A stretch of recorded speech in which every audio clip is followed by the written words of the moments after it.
नमस्कार दोस्तों, आज का ये वीडियो आपके लिए बहुत ही इंपॉर्टेंट और जरूरी है। आज के वीडियो का जो टॉपिक है, 60 वर्ष वालों को हर महीने घर बैठे बैठे मिलेंगे 41,000 रुपये 2025 में। दोस्तों, अगर आप देश के नागरिक हैं, 60 वर्ष से ज्यादा है, तो ज्यादातर सरकारी नौकरी वाले या निजी नौकरी वाले, प्राइवेट नौकरी वाले अपनी नौकरी छोड़कर रिटायरमेंट ले लेते हैं। वो रिटायरमेंट के बाद अपनी फैमिलीज को, अपने बच्चों को, अपने नाता नाती को, अपने पोता पोती को समय देना चाहते हैं, अपने रिश्तेदार को समय देना चाहते हैं, अपने फैमिलीज के फ्रेंड्स को जो है उन्हें समय देना चाहते हैं, जिसके लिए वो रिटायरमेंट ले लेते हैं और रिटायरमेंट के बाद उनके साथ समय बिताते हैं। लेकिन सिर्फ समय बिताने से ही काम नहीं चलता, पैसों की भी आवश्यकता रहती है। सीनियर सिटीजन को, वरिष्ठ नागरिक को, बुजुर्ग लोगों को अपने खाने पीने के लिए, घूमने फिरने के लिए, अगर आप कहीं यात्रा पर जा रहे हैं तो उसके लिए पैसे चाहिए होते हैं। दवाइयों का खर्च आपको लगता है, उसके लिए पैसे चाहिए। मेडिकल खर्च लगता है, उसके लिए पैसे चाहिए। अगर किसी दोस्त के रिश्तेदार में शादी में अगर जाते हैं तो वहां पर भी आपको पैसे लग जाते हैं, गिफ्ट देने में, लिफाफा देने में। तो ध्यान रखिएगा, जो भी सीनियर सिटीजन है उनको पैसों की भी आवश्यकता रहती है। रोजमर्रा की जिंदगी जीने के लिए पैसा बहुत ही ज्यादा इंपॉर्टेंट है, जिसको चलते अब सीनियर सिटीजन हर महीने 41,000 रुपये कमा पाएगा। यानी हर महीने उनके बैंक खाते में 41,000 रुपये आएंगे, जिससे ना उन्हें कोई काम करना है, ना नौकरी करनी है, ना कोई बिजनेस करना है, ना कहीं जाकर उन्हें कोई भी काम करने की आवश्यकता पड़ेगी।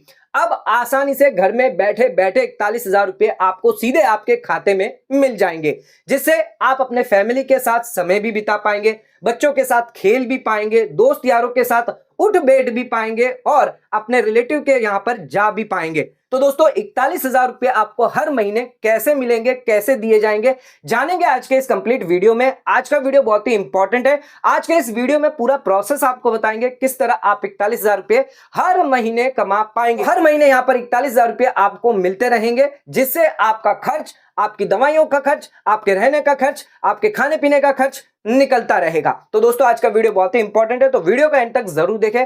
चैनल पे नए तो सब्सक्राइब करें और बेल आइकन पर नोटिफिकेशन पे क्लिक करें, ताकि आपको आने वाले सभी नोटिफिकेशन रिगार्डिंग हमारे वीडियोस रेगुलरली मिलते रहे। आइए स्टार्ट करते अपना आज के वीडियो को बिना किसी देरी के, और जानते हैं घर बैठे बैठे 60 वर्ष से ज्यादा की आयु वालों को कैसे 41,000 रुपये हर महीने दिए जाएंगे। स्टार्ट करते अपने वीडियो को बिना किसी देरी के।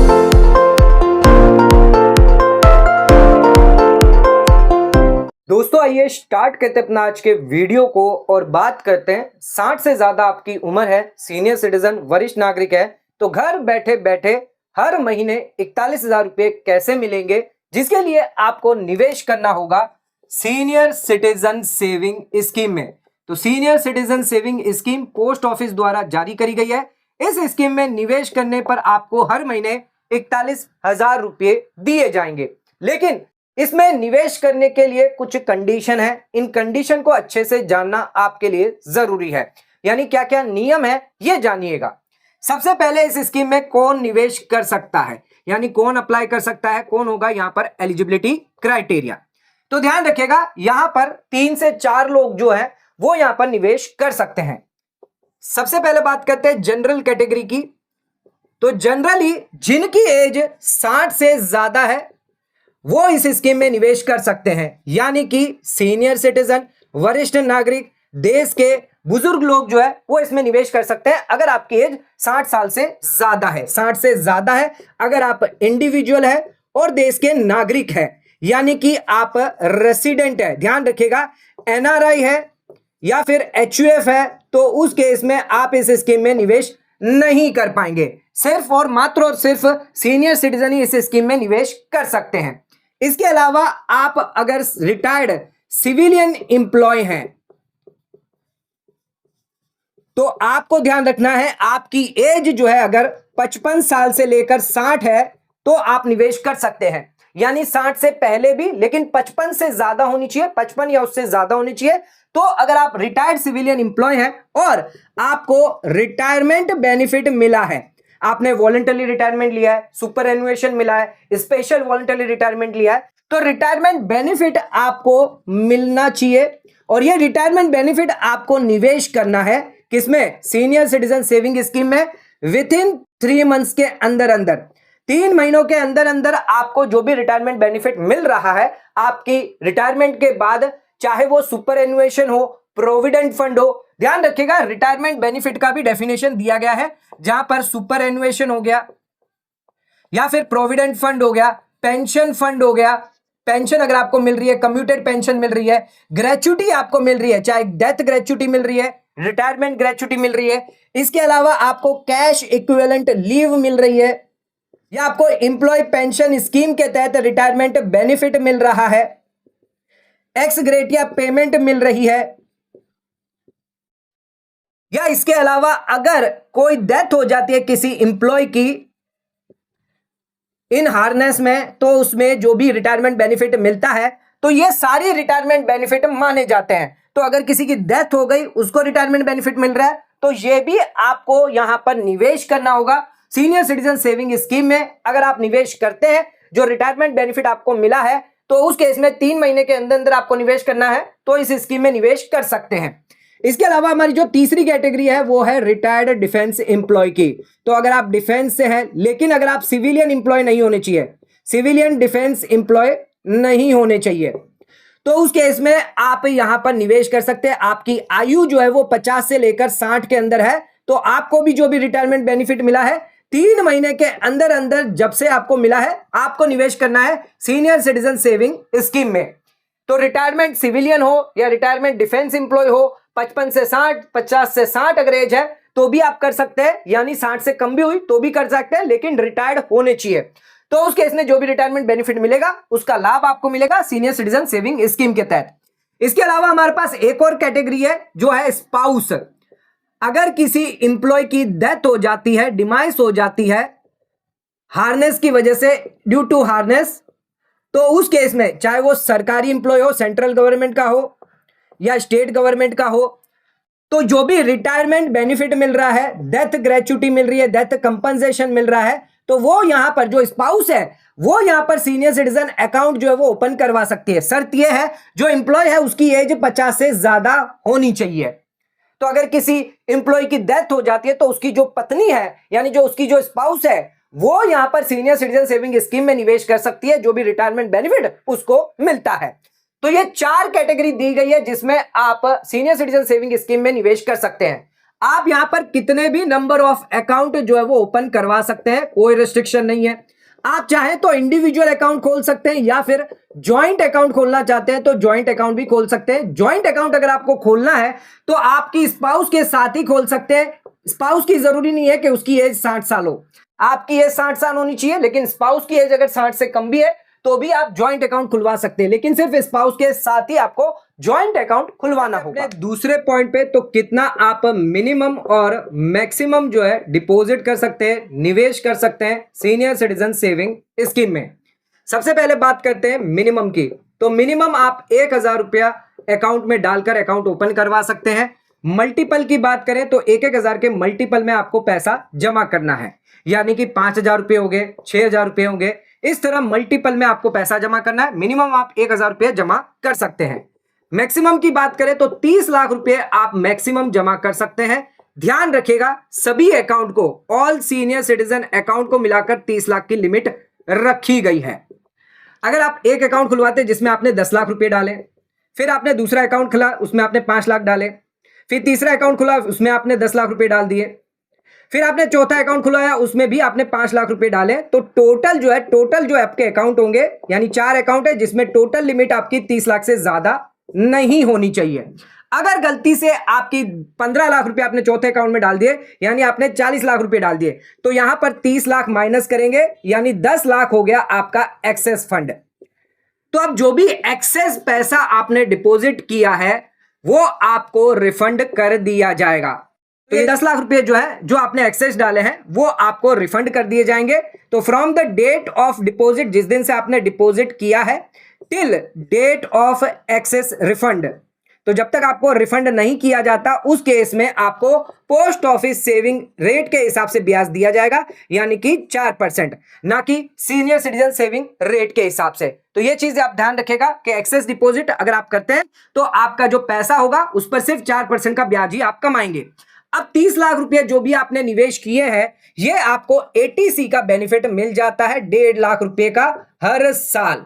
तो हर साल ये बेनिफिट आपको दिया जाएगा। एक टाइम में एक बार ही डिपॉजिट कर सकते हैं, वन टाइम में आप एक बार ही डिपॉजिट कर सकते हैं, यानी एक अकाउंट खुलवाएंगे तो एक बार ही आप पैसा जमा कर सकते हैं। ऐसा नहीं अकाउंट खुलवाया 10 लाख जमा करें और उसमें 5 लाख जमा करें, ऐसा आप नहीं कर सकते। अगर और पैसा डालना है तो नया अकाउंट आपको खुलवाना होगा। आ जाते हैं अपने तीसरे पॉइंट पे, तो इंटरेस्ट यहां पर आपको कितना मिलेगा सीनियर सिटीजन सेविंग स्कीम में। तो सीनियर सिटीजन सेविंग स्कीम में आपको सबसे ज्यादा इंटरेस्ट मिल जाता है। 1 जनवरी 2025 से अगर बात करें तो 8.2% सभी पोस्ट ऑफिस की स्कीमों से सबसे ज्यादा ब्याज आपको सीनियर सिटीजन सेविंग स्कीम में मिलता है 8.2% के हिसाब से। यह इंटरेस्ट आपको जो है वो क्वार्टरली दिया जाता है, यानी कि 30 जून को दिया जाएगा, 30 सितंबर को दिया जाएगा, 31 दिसंबर और 31 मार्च, इस तरह आपको क्वार्टरली पेमेंट किया जाएगा। इसी के साथ अगर किसी क्वार्टर में आपने इंटरेस्ट क्लेम नहीं किया, क्वार्टर 1, क्वार्टर 2, क्वार्टर 3, अगर आपने इंटरेस्ट जो है क्वार्टर 1 में आपको 10,000 का इंटरेस्ट मिलना था, लेकिन या ना ही आपने क्वार्टर 2 में क्लेम किया, ना ही क्वार्टर 3 में आपने क्लेम किया, इसको जो है वो आपने क्वार्टर 4 में क्लेम किया, तो ये जो 2 क्वार्टर जिसमें आपने क्लेम नहीं किया, यहां पर आपको कोई भी एडिशनल इंटरेस्ट नहीं दिया जाएगा। तो अगर आप क्लेम नहीं करेंगे तो उस केस पे ये 10,000 पर इंटरेस्ट आपको नहीं मिलेगा, यानी एक्स्ट्रा इंटरेस्ट आपको नहीं दिया जाएगा। इसके अलावा आप ऑटो जो है ड्रॉ कर सकते हैं, आपके सेविंग अकाउंट के अंदर जो है वो इंटरेस्ट आता रहेगा। तो उसके लिए आपको यहां पर सबमिट करनी पड़ेगी एप्लीकेशन और सीधे सेविंग अकाउंट में, जहां पर आपको 4% का ब्याज मिलता रहेगा। इसके साथ साथ इंटरेस्ट जो है वो आपका हो जाता है टैक्सेबल, यानी पूरे साल में सभी सीनियर सिटीजन अकाउंट मिलाकर अगर 1 लाख रुपए से ज्यादा होगा तो उस केस में आपका टीडीएस भी डिडक्ट होगा 10% की रेट के हिसाब से 194A के अंदर। और अगर आपको टीडीएस से बचना है तो आपको फॉर्म 15H जो है वो जमा करना पड़ेगा। अगर फॉर्म 15H जमा कर देते हैं तो उस केस में आपका टीडीएस डिडक्ट नहीं किया जाएगा, जितना भी इंटरेस्ट होगा वो आपका टैक्सेबल होगा। लेकिन आप एटीटीटी बी के तहत 50,000 का फायदा ले सकते हैं अगर आप ओल्ड रिजिम में जाते हैं। तो 1 अप्रैल से ध्यान रखिएगा, आपको 12 लाख रुपए तक की छूट मिल जाती है। तो 12 लाख की इनकम होगी न्यू टैक्स रिजिम में, तो उस केस में सारा का सारा इंटरेस्ट आपका माफ हो जाएगा। लेकिन ध्यान रखिएगा सीनियर सिटीजन है, 15H आप 12 लाख रुपए तक की इनकम तक भर सकते हैं, यानी 4 लाख का तो आपको बेसिक एग्जम्पशन का फायदा मिल जाता है। इसी के साथ साथ 87A रिबेट का भी आपको फायदा मिलता है 8 लाख की इनकम पर, यानी 12 लाख रुपए तक आप 15H जो है वो जमा कर सकते हैं। 15H जमा करेंगे, चाहे आपका 1 लाख रुपए से ज्यादा भी इंटरेस्ट हो तो भी यहां पर आपका टीडीएस डिडक्ट नहीं होगा। अगर टीडीएस डिडक्ट हो जाता है तो आईटीआर फाइल करके आप उसको रिफंड ले सकते हैं। अपने 4th पॉइंट पे, तो अगर आप अकाउंट को बीच में ही क्लोज करवाना चाहते हैं तो उसके लिए भी यहां पर कंडीशन दी गई है, यानी कि आप प्री मैच्योर क्लोजर करवा सकते हैं। प्री मैच्योर क्लोजर यहां पर कभी भी आप करवा सकते हैं। अकाउंट ओपन करने के बाद यहां पर कोई रिस्ट्रिक्शन नहीं होगी, लेकिन कुछ पेनल्टी या इंटरेस्ट लॉस आपको हो सकता है। सबसे पहले बात करते हैं, अगर आपने 1 साल के अंदर अंदर अकाउंट को क्लोज करवाया है, यानी बिफोर 1 ईयर अगर आप क्लोज करवाते हैं तो उस केस में आपको कोई भी इंटरेस्ट नहीं मिलेगा। ध्यान रखिएगा, 1 साल के अंदर करवाते हैं, जिस दिन से आपने अकाउंट खोला है 1 साल के समय के अंदर अंदर अकाउंट को बंद कर दिया तो जो ब्याज है 8.2 कुछ भी आपको नहीं दिया जाएगा। इसके बाद अगर आपने 1 साल के बाद और 2 साल से पहले अगर आपने अकाउंट बंद करवा दिया तो 1.5% जो है वो आपके प्रिंसिपल अमाउंट में से डिडक्ट किया जाएगा। आपने अगर 30 लाख रुपए जमा किए हैं तो 1.5% इसका हो जाता है 45,000 रुपए। तो 45,000 रुपए की आपको पेनल्टी लग जाएगी। इसके बाद अगर आप 2 साल के बाद और 5 साल से पहले यानी मैच्योरिटी से पहले अगर आप प्रीमेच्योर विड्रॉ करते हैं तो उस केस में आपको 1% की पेनल्टी लगेगी, आपके प्रिंसिपल में से डिडक्ट किया जाएगा। 30 लाख रुपए निवेश करते हैं तो 30,000 रुपया जो है आपको पेनल्टी लग जाती है। तो अगर आप 2 साल से 1 महीने पहले अगर कर रहे हैं तो रुक जाइए, 2 साल या 2 साल के बाद करें, ताकि आपका जो 15,000 है वो यहां पर बच जाता है। इसके बाद एक और यहां पर प्रीमेच्योर क्लोज की पेनल्टी दी गई है। अगर आपने अकाउंट को एक्सटेंड करवाया है 3 साल के लिए, अगर आप और अकाउंट को एक्सटेंड करवाते हैं तो उसके इसमें 5 साल से लेकर 6 साल के बीच में, तो 5 से 6 साल के बीच में, यानी बिफोर 1 ईयर ऑफ एक्सटेंशन, तो बिफोर 1 ईयर यानी आफ्टर एक्सटेंशन, एक्सटेंशन के 1 साल के अंदर अंदर अगर आपने पैसा विड्रॉ कर दिया तो उस केस में भी आपको 1% की पेनल्टी जो है देनी पड़ेगी, यानी कि 30,000 रुपए यहां पर भी आपको देने पड़ जाएंगे। ये नया क्लोज है जो इंट्रोड्यूस किया है, 5 से 6 साल के अंदर है। अगर आप 3 साल के लिए एक्सटेंड करते हैं 5 साल के बाद।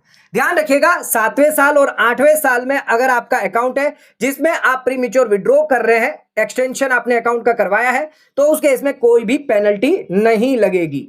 अगर आप प्रीमेच्योर विड्रॉ भी करवा रहे हैं, जो भी आपका एक्सटेंडेड अकाउंट है, 5 साल आपकी मैच्योरिटी होती है, 3 साल एक्सटेंशन होता है, यानी टोटल 8 साल। तो 7वें साल में और 8वें साल में अगर करेंगे तो 0 पेनल्टी आपको लगेगी। आ जाते हैं अपने 5th पॉइंट पे, यानी कि मैच्योरिटी पर। तो जिस दिन से आपने अकाउंट जो है वो ओपन करवाया है तब से लेकर 5 साल तक, तो 5 साल के बाद आपकी जो है मैच्योरिटी आ जाती है।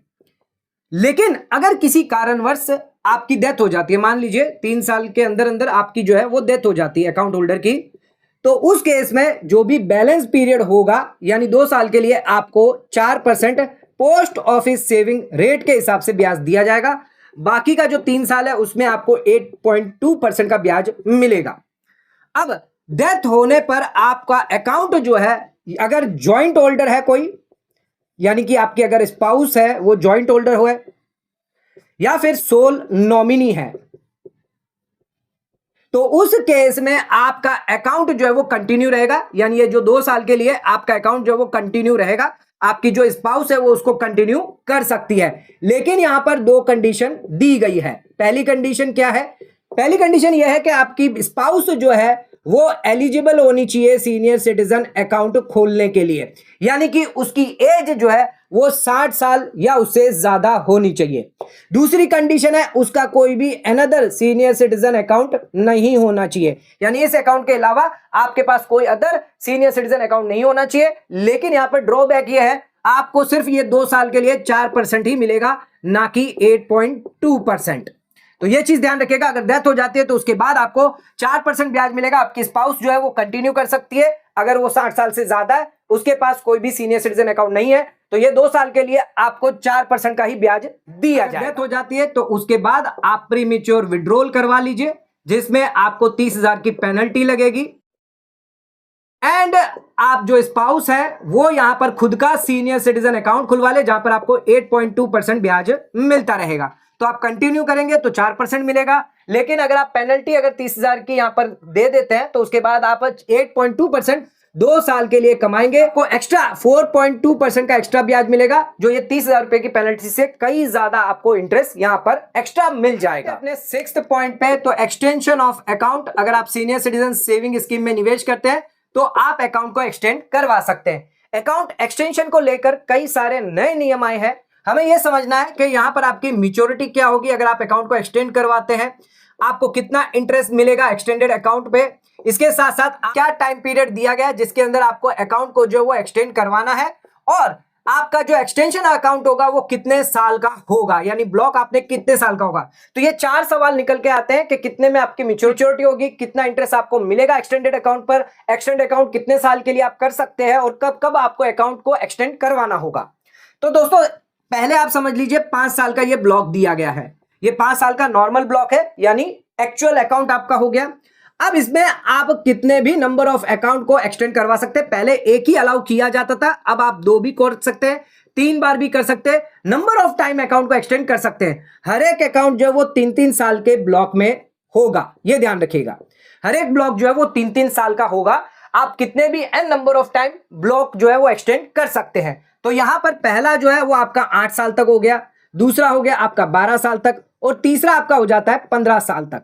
तो आप नंबर ऑफ अकाउंट कितने भी ब्लॉक कर सकते हैं, 3-3 साल का आपका यहां पर ब्लॉक पीरियड रहने वाला है। अब बात करते हैं यहां पर टाइम पीरियड, कितने समय के अंदर आपको अकाउंट एक्सटेंशन का समय दिया जाता है। तो यहां पर आपकी मैच्योरिटी आती है, पहली मैच्योरिटी आपकी यहां पर आती है। तो इस मैच्योरिटी के 1 साल के अंदर अंदर, 1 साल के अंदर अंदर आपको अकाउंट को एक्सटेंड करवाना है।